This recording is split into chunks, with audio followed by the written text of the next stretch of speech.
filosofi Jawa yang kita pakai, obah mama. Ya harus obah, betul itu harus seluruh batok lain lo. Sira menyang seru lele payu kula majedi kulo wong mati ora obah. Ya obah dadi wong urip golek duit. Betul itu. Setuju saya. Setuju saya. Karena dengan duit itu kita obah, bukan masalah duitnya, masalah obahnya kita itu. Ibu bisa bikin snack, titipkan warung, bukan masalah duitnya, masalah apa? Aktivitasnya.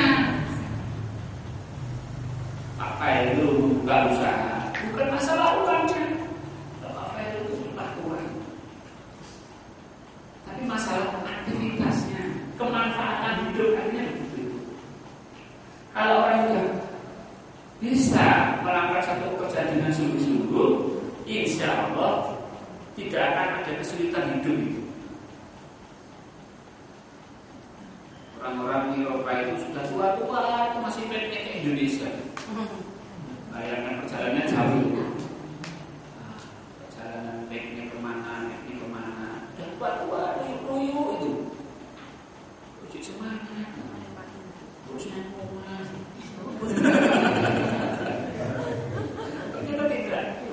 Jadi ayat ini loh, maka ini menjadi dasar kita untuk berkarya terus meskipun usia ini sudah tutup.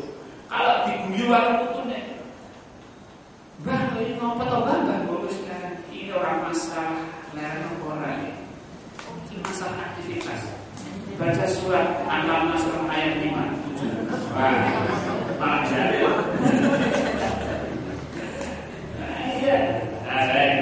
Yang terakhir tadi akhirnya semuanya ini kita kembalikan lagi kepada Allah Subhanahu wa ta'ala.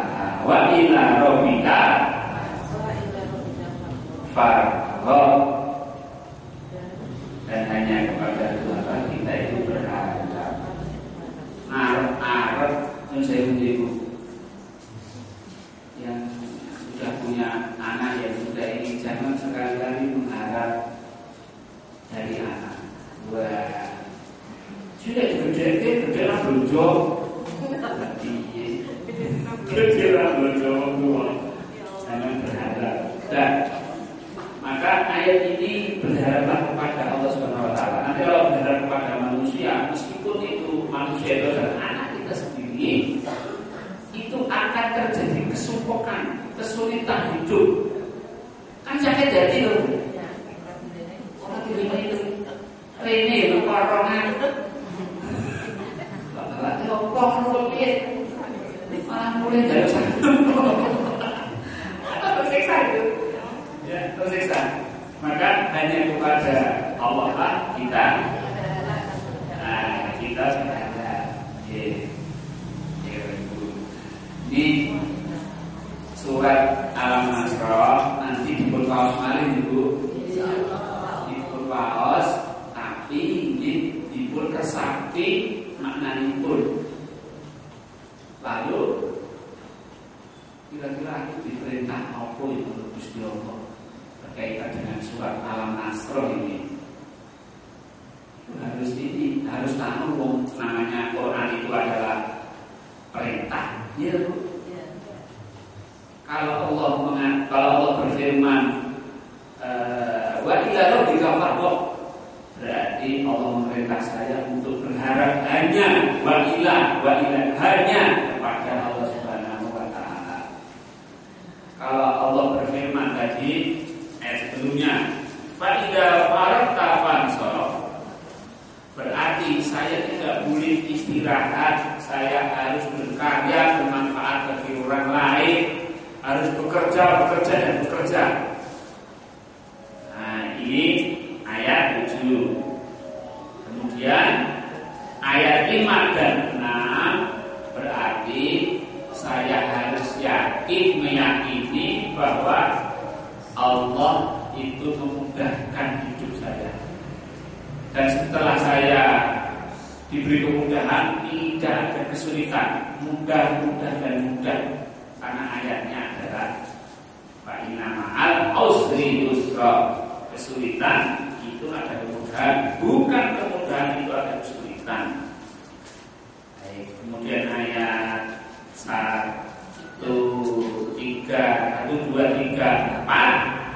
Jadi 1, yang meringankan beban hidup saya, yang membukakan dada saya, alam nasyrah laka sadrak, itu adalah Allah Subhanahu wa taala, bukan yang lain.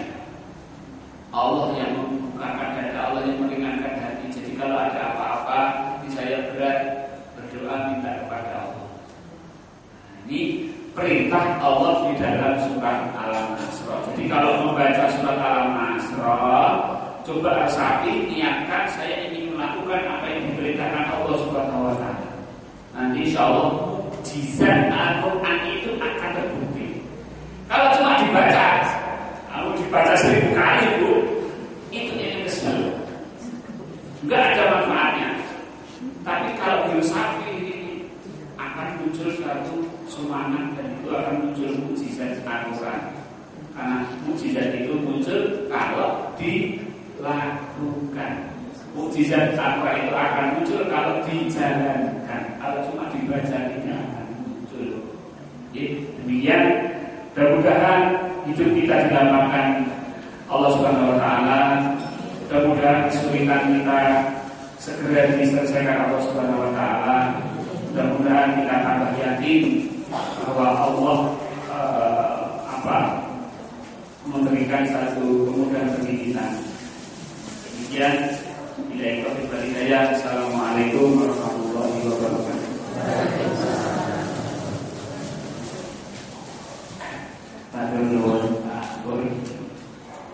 Biasa pagi ini kita yang sering baca surat Al-Nasr, rupanya ya sekedar baca saja ya Bu ya. Tapi setelah dijelaskan ini, subhanallah, mungkin ini menjadi apa ya, bisa merubah sudut pandang kita. Karena pada dasarnya setelah saya perhatikan, pendidikan itu menghindari kesulitan. Coba kalau bikin ada soal, salah kan